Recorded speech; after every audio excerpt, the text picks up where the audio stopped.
The press room was packed.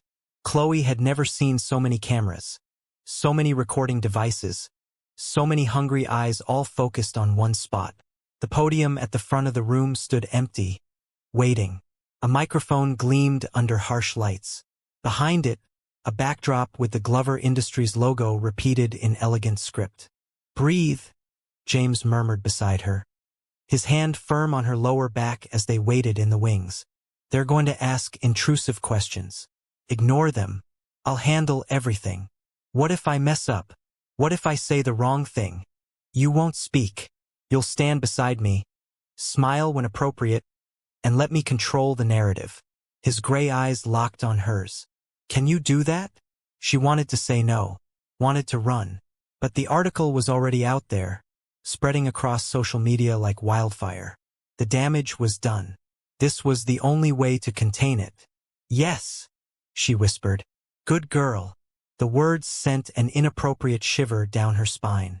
This was not the time, not the place.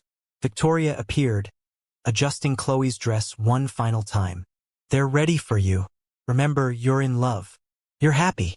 You're exactly where you want to be, right? Easy. Just pretend to be madly in love with a man who'd kissed her twice, offered her a fake engagement, and was about to lie to the entire world." "Showtime," James said, and then they were walking. The noise hit first. Camera shutters clicking like mechanical insects. Voices calling out, overlapping, demanding attention. James's hand found hers, lacing their fingers together with practiced ease. His palm was warm, steady.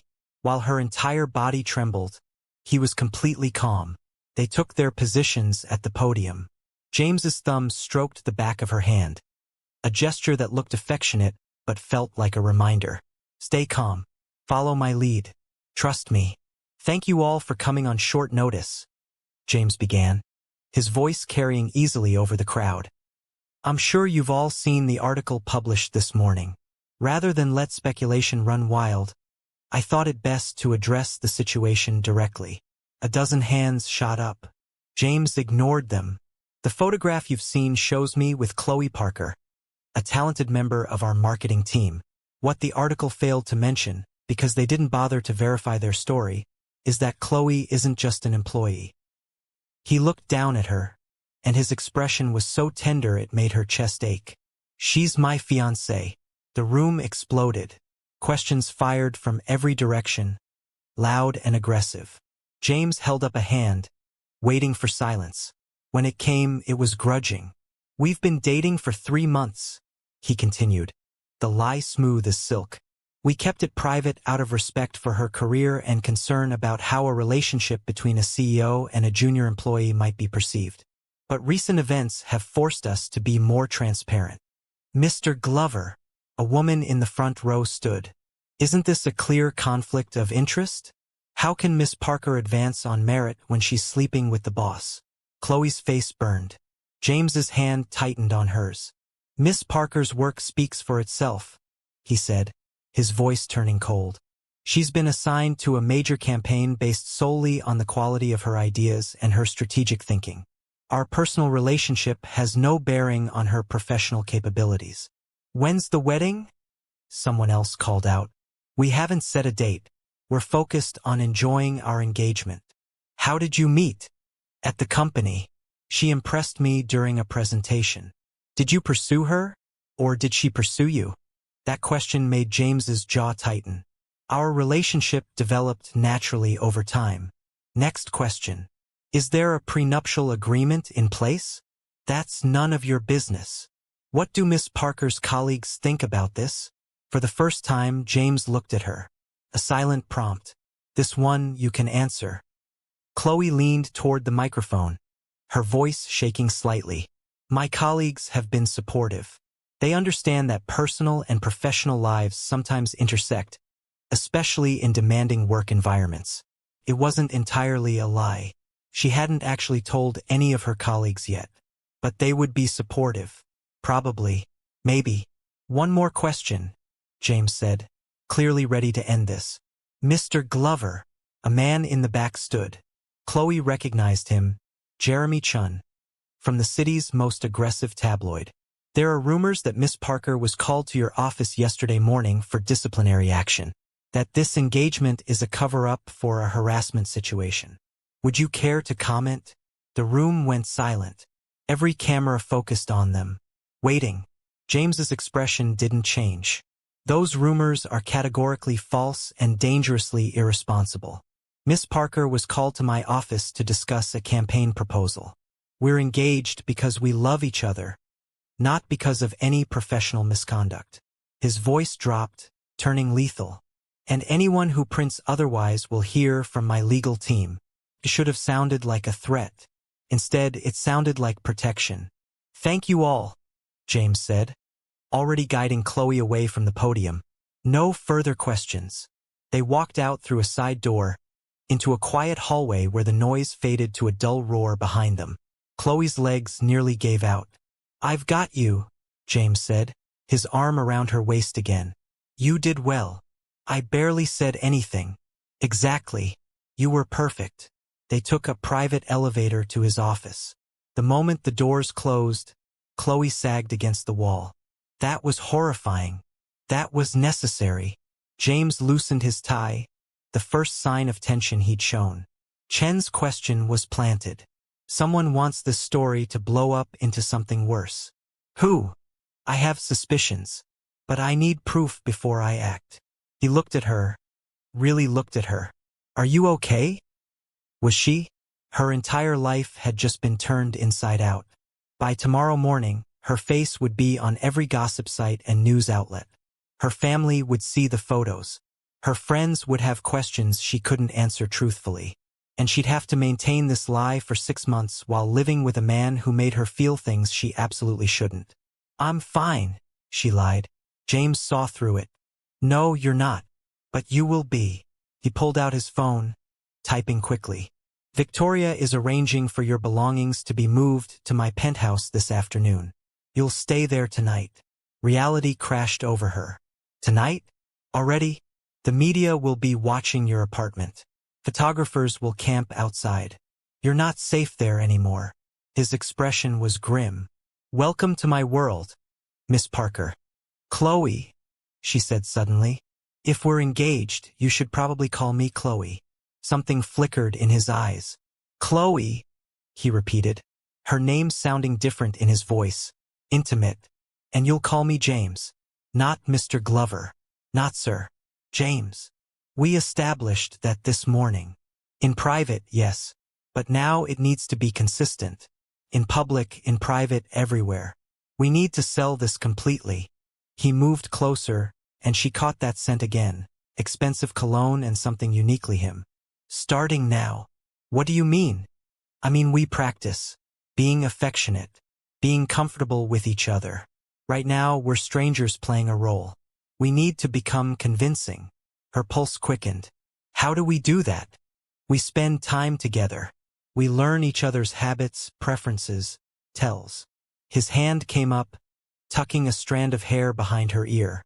The gesture was casual, almost absent-minded. But it made her skin burn.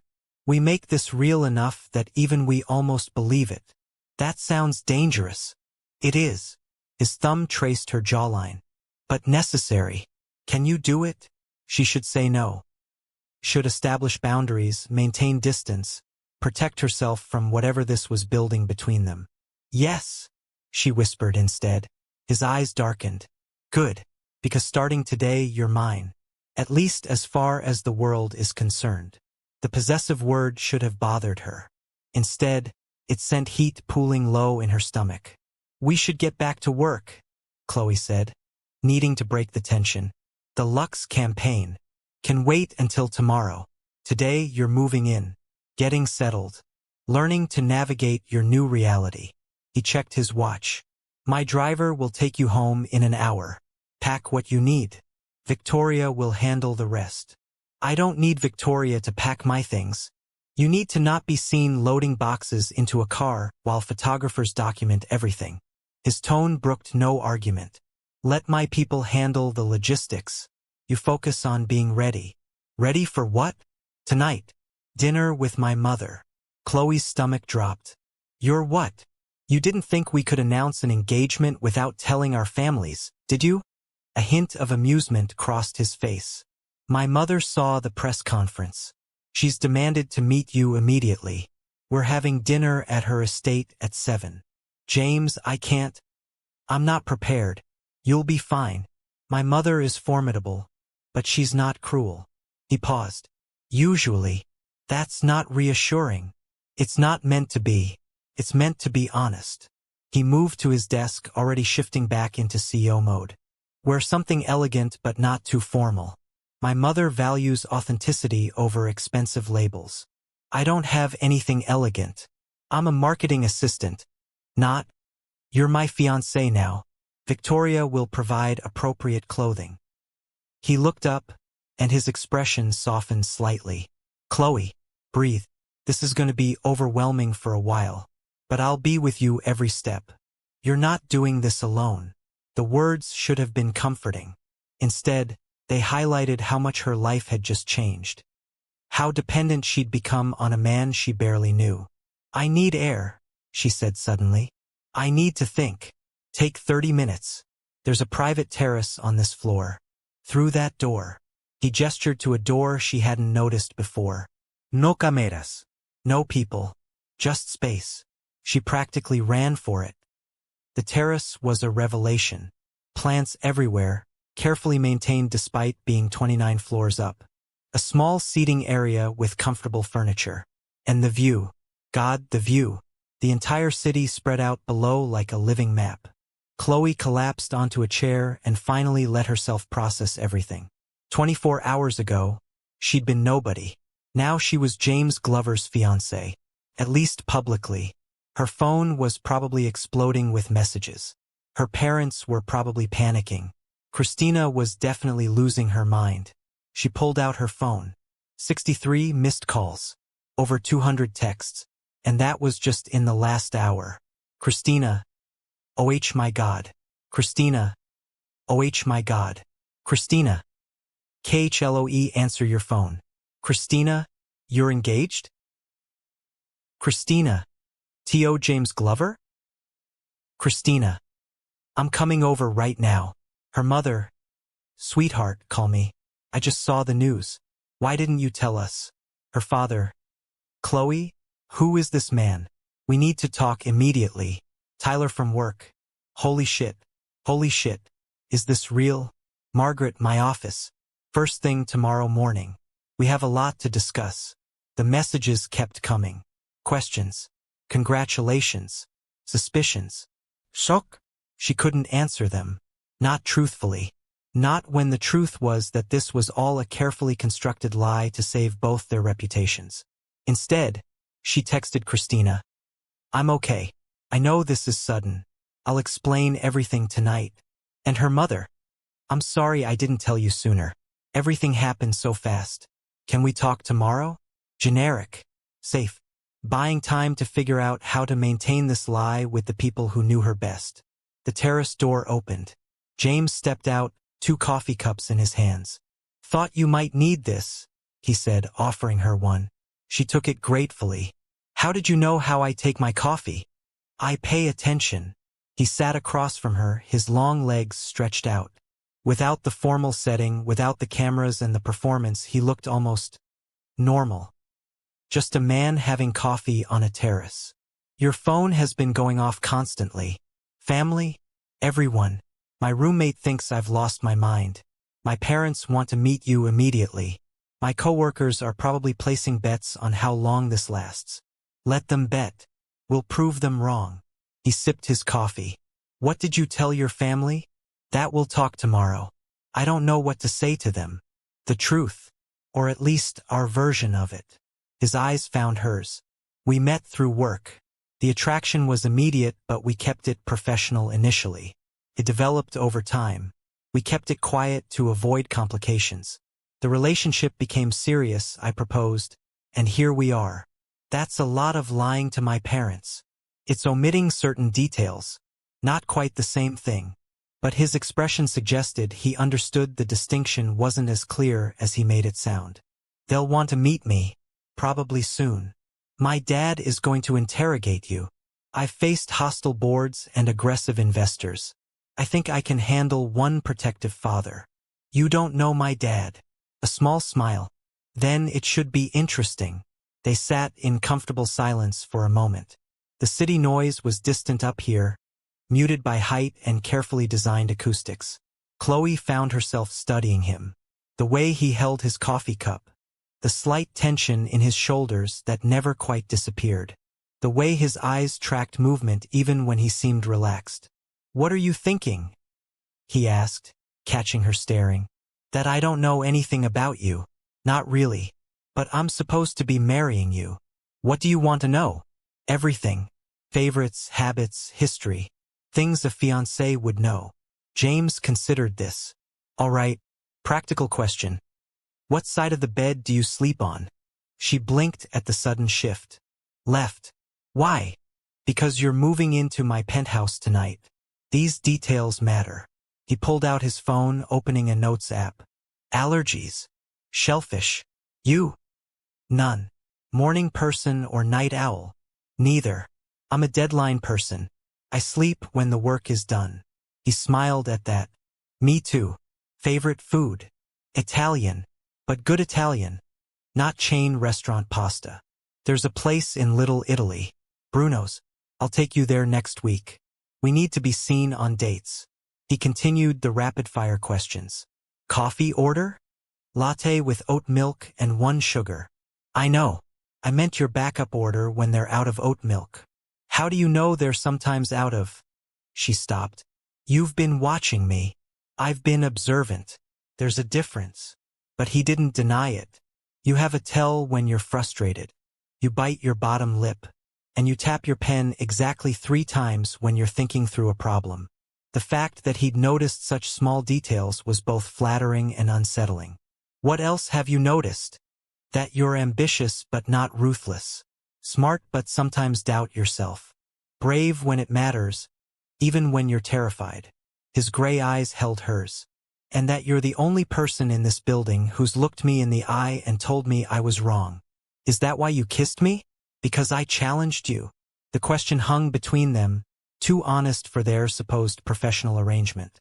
"I kissed you because in that moment, I forgot every rule I've ever made for myself." His voice was low, rough. "Because you made me feel something I haven't felt in years. Something I didn't think I was capable of anymore." "What?" "Out of control." The admission felt dangerous. Real. The kind of truth that could complicate everything. "We should go," Khloe said, standing abruptly.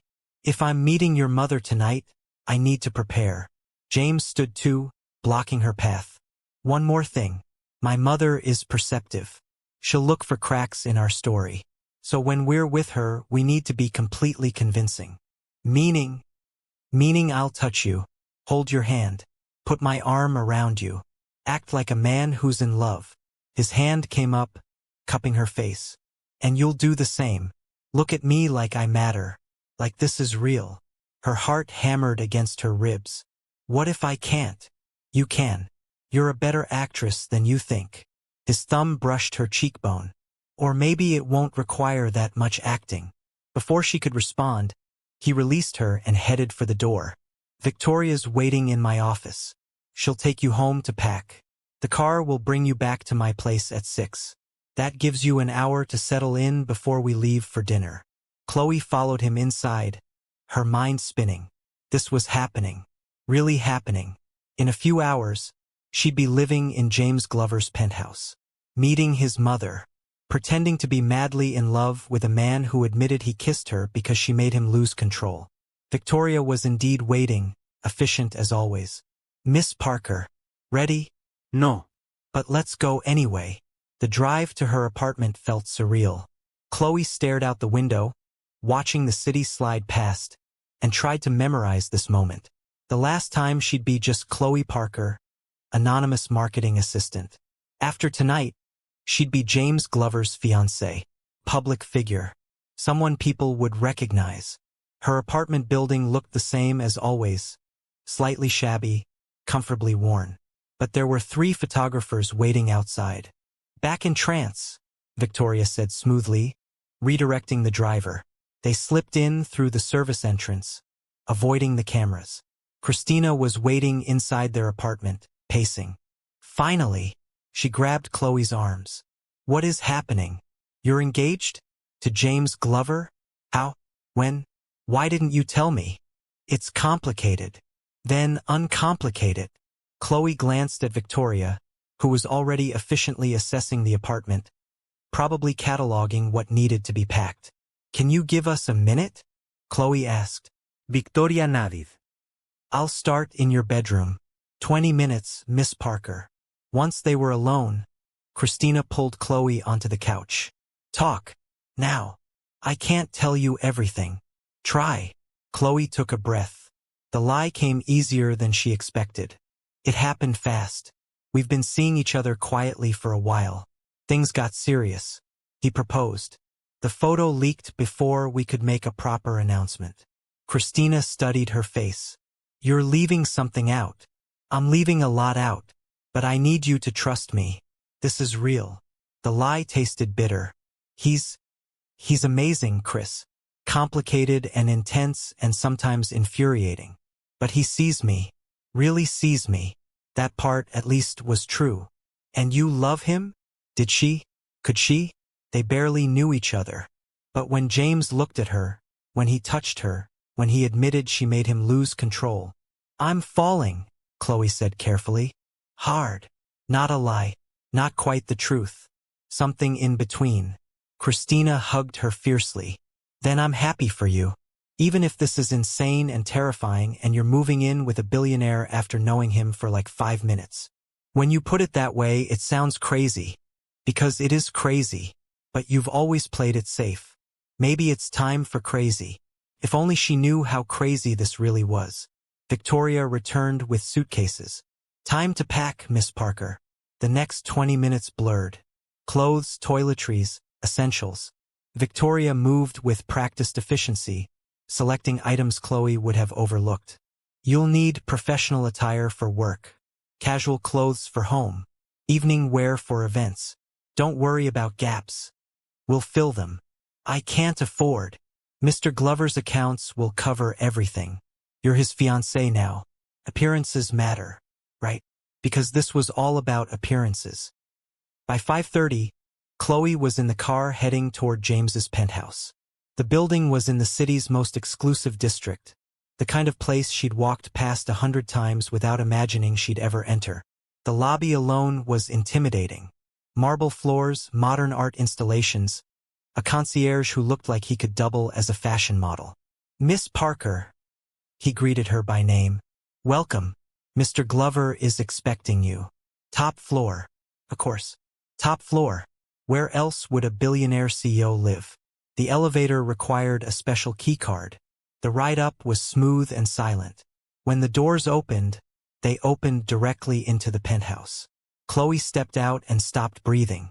Floor-to-ceiling windows wrapped around the entire space, offering 360-degree views of the city. The design was minimalist but warm. Contemporary furniture in rich fabrics, carefully curated art on the walls, a kitchen that looked like it belonged in a magazine. And James, standing by those massive windows, still in his work clothes but with his jacket off and his sleeves rolled up. Welcome home, he said. The words casual but weighted with implication. I don't even have words. It's too much, he said, reading her expression. I know. I didn't choose it for the size. I chose it for the light. He was right. Even at dusk, the space glowed with natural light, golden and warm. Your room is this way. He led her down a hallway to a bedroom that was bigger than her entire apartment. King-size bed, private bathroom, a walk-in closet that Victoria was already filling with Khloe's things. This is mine. For the next 6 months.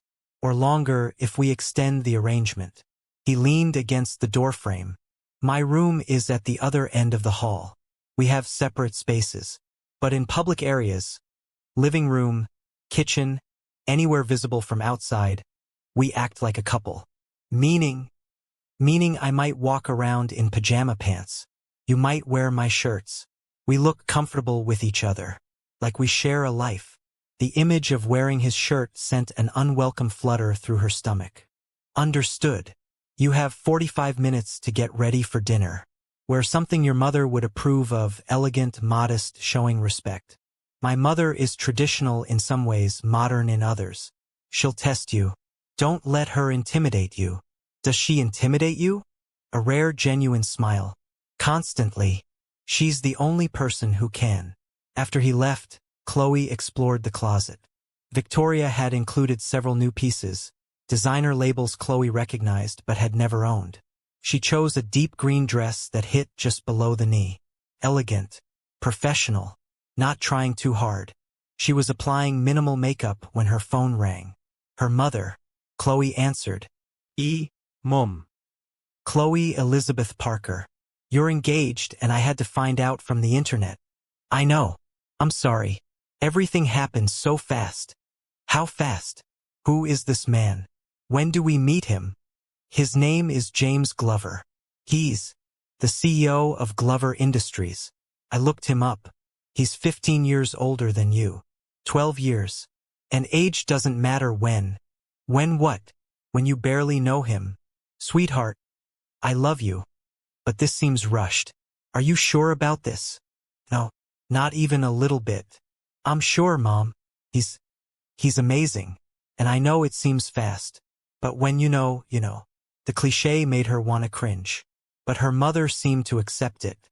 Your father wants to meet him. Soon. I know. We'll arrange something. But Mom, I need you to trust me. I know what I'm doing. Another lie. She had no idea what she was doing. After promises to call again soon, Khloe hung up and finished getting ready. When she emerged, James was waiting in the living room, now in dark slacks and a crisp white shirt that somehow looked both casual and expensive. His eyes swept over her, approval clear. Perfect. You look beautiful. Thank you. You look nice too. Nice. One eyebrow arched. That's the best you can do? Despite her nerves, she smiled. You look devastatingly handsome and you know it. Better. He offered his arm. Ready to meet Eleanor Glover? Absolutely not. Good. Honesty. She'll appreciate that. The car ride took 30 minutes, heading into the suburbs where old money lived. The Glover estate was exactly what Khloe expected.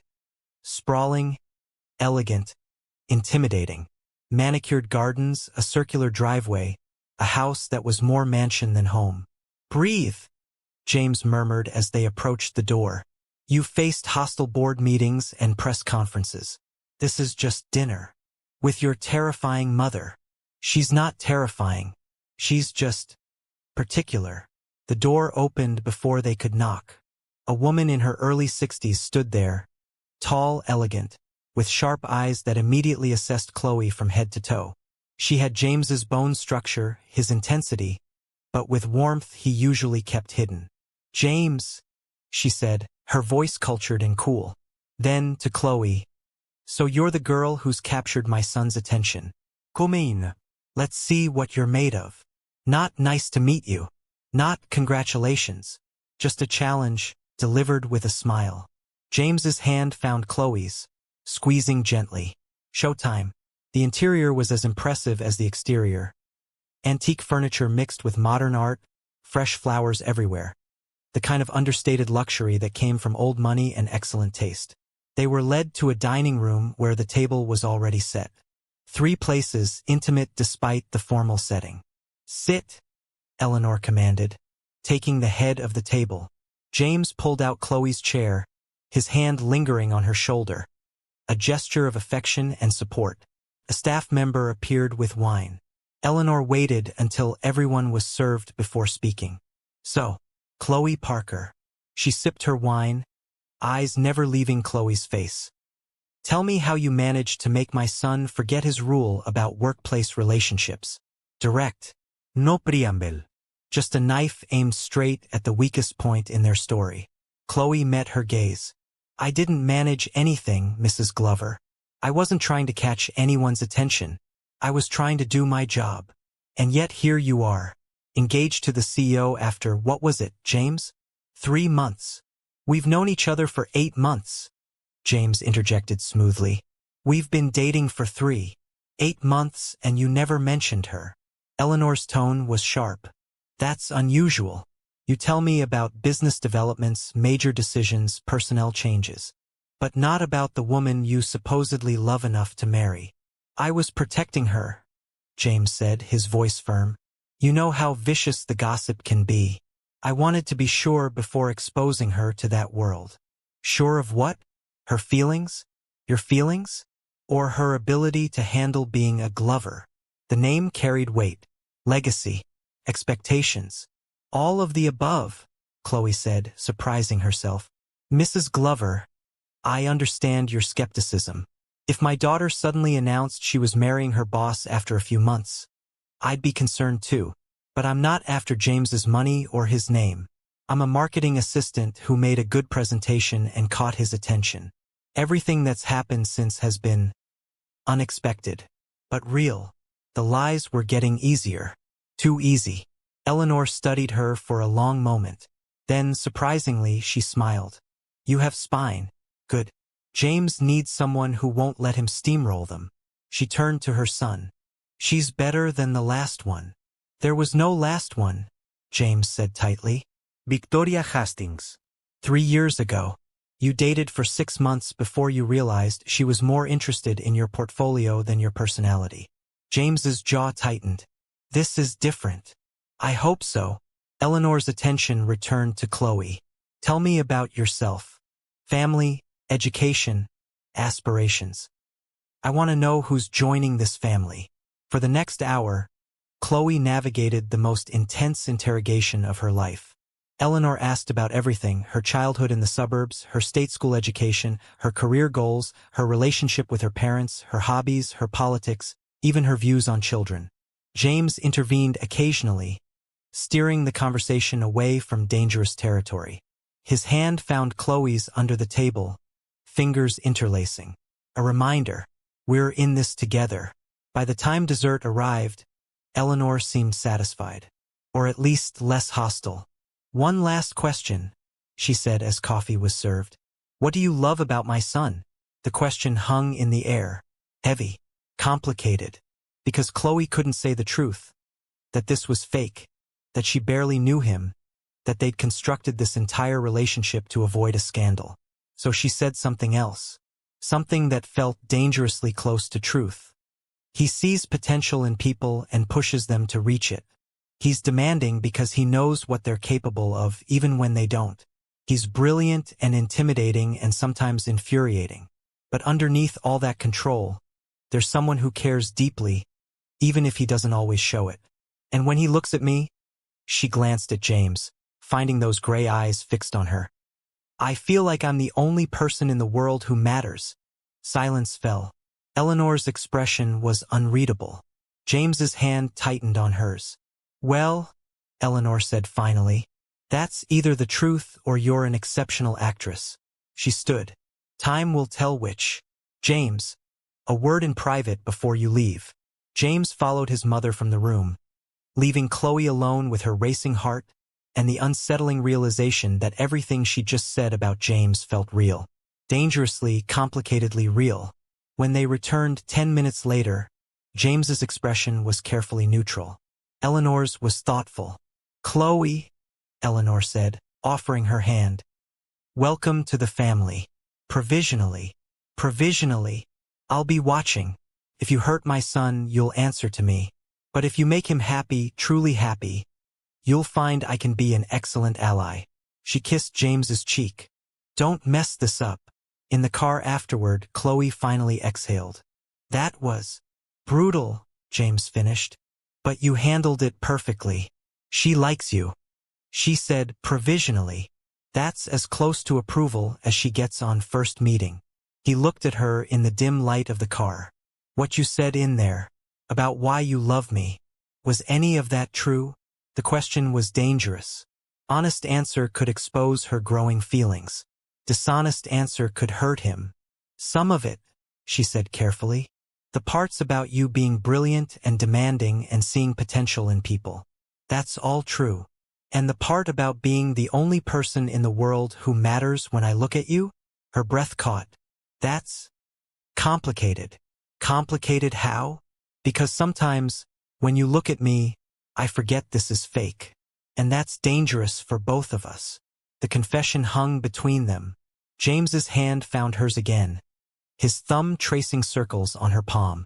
Maybe dangerous isn't always bad, he said quietly. The car pulled up to his building. Their building now. They rode the elevator in charged silence. Inside the penthouse, Khloe headed for her room. I should sleep. It's been a long day. Khloe. James caught her wrist, turning her to face him. Thank you. For tonight. For all of this. I know it's asking a lot. You're paying me well for the inconvenience, she said, trying for levity. I'm not paying you for this. He gestured between them. Whatever this is becoming, that's something else entirely. Before she could respond, before she could think, he leaned in and kissed her forehead. Gentle, almost tender. Good night, he murmured, then disappeared down the hall to his own room. Khloe stood alone in the vast living room, her hand pressed to where his lips had touched her skin, and wondered how she was supposed to survive 6 months of this without losing herself completely. Her phone buzzed. A message from an unknown number. Enjoying your new life? Don't get too comfortable. Secrets have a way of coming out. And when yours does, everything you've built will crumble. Her blood ran cold. Someone knew. Someone knew this engagement was fake. And they were threatening to expose them. Khloe and James just convinced his mother they're truly in love. But someone knows their secret and is ready to destroy them both. Who's threatening to expose the truth, and what will they demand to keep quiet? Subscribe to Urban Folks TV so you don't miss episode 4, where the stakes get even higher. Comment below if you think their fake engagement can survive this new threat, and hit that like button if you're obsessed with this impossible situation. Episode 4 drops soon, and trust me, everything's about to explode.